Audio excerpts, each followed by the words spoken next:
On ALEKS Homework 9, you have a problem called Understanding Radioactive Half-Life. That is pretty simple, but I want to go over it with you just to make sure you understand exactly what it's asking. So it's giving you 3 different samples, A, B, C, D, with their half-lives.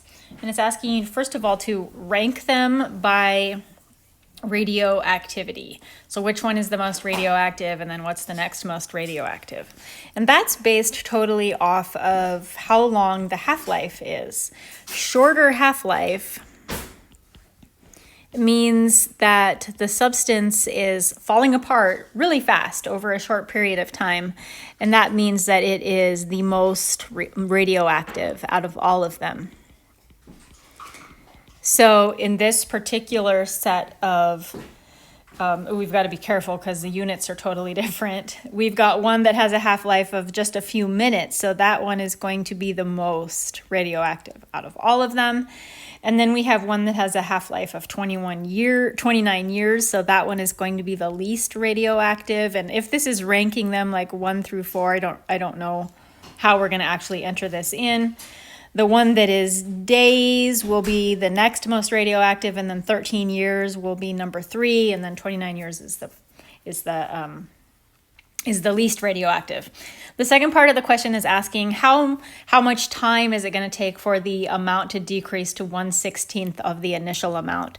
So we're just going to do some pretty straightforward half-life type calculations.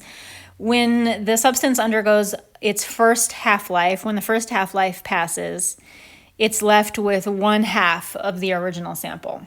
So this would be from the first half-life, 1 half-life.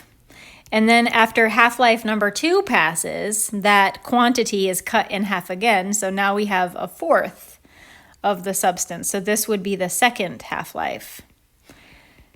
And then when the third half-life goes by, the 4th is cut in half, and so now we have an 1/8. So this is our third half-life. And then we go through one more process. The 1/8 is cut in half, and now we have 1/16. So it takes 4 half-lives for us to get down to 1/16 of the original amount. 4 half-lives. And so this question over here is asking, this question right here is asking how much time would it take? 4 half-lives. 13 years for sample A, 13 years times 4 half-lives. For B, 15 days times 4 half-lives. All of these, they look like they're pretty consistent in terms of units, but you know ALEKS, so always double check to make sure that the units of the half-life are consistent with the units that it wants this answer expressed in.